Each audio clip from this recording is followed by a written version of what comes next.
Nek mo! Go jump into the lake! Oh, yan talaga ang reaksyon ni Harry Roque, mga kababayan, nung narinig niya si BBM na sinabi na, VP Sara, my friend, oh, bati na tayo. Ayoko ng kalaban, oh, ang animal. Hindi bumenta, mga kababayan, para dito kay Roque. At ang sabi niya, nek mo, tumalon ka sa lawa. Oh, panoorin niyo po, ha? Attorney, recently, sinabi ni President Marcos, can we be friends? Can we be friends?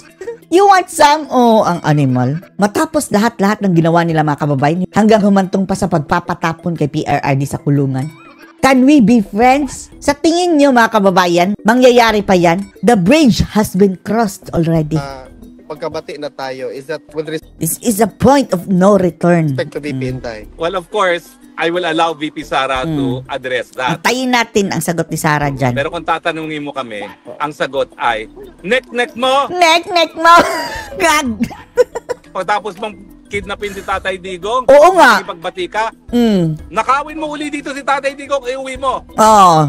Yan ang hamon namin sa iyo, Ngag. Kung kaya mo, ikaw mismo, mga lampag ka sa ICC. Dahil kung hindi, walang kapatawaran. Walang kapatawaran itong ginawa ni Bangag, mga kababayan. Baka po pwede pa magkasundo muli. Otherwise, go jump into the lake. Go jump into the lake o tumalon ka sa lawa. Pwede rin sa dagat-dagatang apoy o doon siya tumalon, mga kababayan. Attorney, on a different note, sabi nila, there's a question raised Sa ibang nota, mga kababayan. with regards to the prosecution team ng impeachment case ni Vice President Inday Sara. Sabi nila na from 19th Congress to the 20th Congress, dapat daw magkaroon ng plenaryo muna at aprobahan kung sino yung magiging bagong membro ng prosecution. Oo nga, kung mag-uumpisa sa June to, mga kababayan, tapos hindi talaga yan matatapos dahil months and months ang guguguling dyan, mga kababayan. Sa June 30, wala na ang mga talunan. Yung mga mga kababayan, ibang sinatong. Paano na yan? Dapat sana bago sila magsimula, dalhin na lang ito sa Korte Suprema. Let the Supreme Court decide para hindi na mag-aaksaya ng pera. Respect to Attorney Jokno and Attorney De Lima, pwede ba yung attorney na adopted na sila immediately? Hindi. Dada.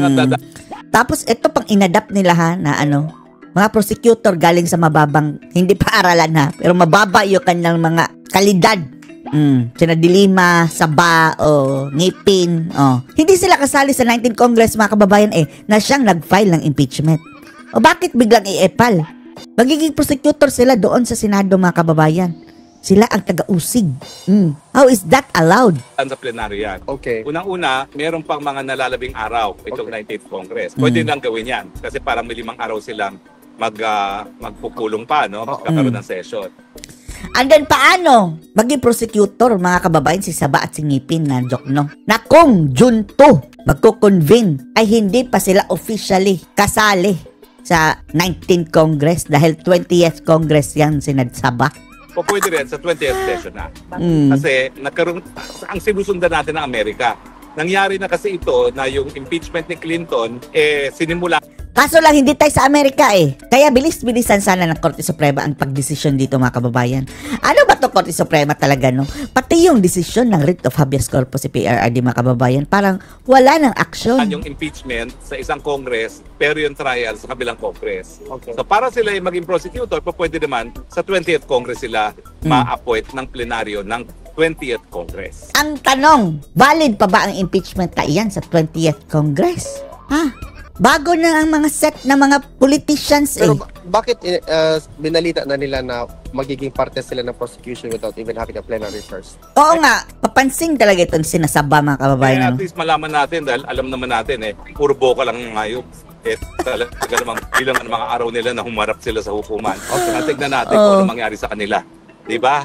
Ako, tuwan-tuwa ako na yung mga nagmamagaling ang tatayong prosecutor dahil... Oo nga, sino De Lima, mga kababayan. Anong experience na ni De Lima sa mga kababayan sa korte? Hindi yan trial lawyer Wala pong mga masyadong trial experience sa mga yan. Sa totoo lang. De Lima was an election lawyer. Si Jokno, di ko alam kung ginagawa. Tagabukas daw ng mga kababayan. Soft drinks. Ganyan. Yan ang sabi ng mga netizens. Sa boy niya. Yung nakakahala ng attorney, ano masasabi sa naging resulta ng hala ng senador, yung ba may katotohanan ba lahat yung mananalo na yun? Hindi. Ang ating talagang pinagtataka, no? Di ba solid na solid talaga yung Duterte natin na sinusulong? Visayas, Mindanao at maging sa Luzon, mga kababayan. Pero yung iba, hindi talaga nakapasok. Fishy. And binasura ang mga kandidato ng PFP. Pero at least, mga kababayan, 5 lang sa bagoong Pilipinas ang nakapasok. Kandidato ni Marcos. So ako, happy na ako doon. Dahil ibig sabihin, kangkungan ng Marcos. Kangkungan ang Marcos. Siyempre, sa panig naman natin, 5 nakapasok. No? Ang importante, meron na tayong Lalong-lalo na siguro, mga kababayan, kung hindi nila ginastusan yung... Tama ba yung figure? 20 billion? Grabe, no? At malamang sa malamang mga kababayan, gamit yun ang pondo ng bayan dahil ayuda with all the mga kababayan, ayuda, maix-aix o ganyan. Kung hindi pa yun binadgetan, walay ang bagoong Pilipinas, mga kababayan. Natututol sa impeachment, si Robin Padilla, kinakailangan na lang ng 3 pa. Ay, marami. Marami naman tayo pagpipilian, si Mark Villar. Si Robin, ano ba to si Robin? Inendorso niya si Tolentino, no? Binastos na niya si PRRD, yan si Tolentino. Lagi pinapalabas si Tolentino, mga kababayan, na China, Duterte, China, ganyan. Inendorso pa ni Robin Padilla.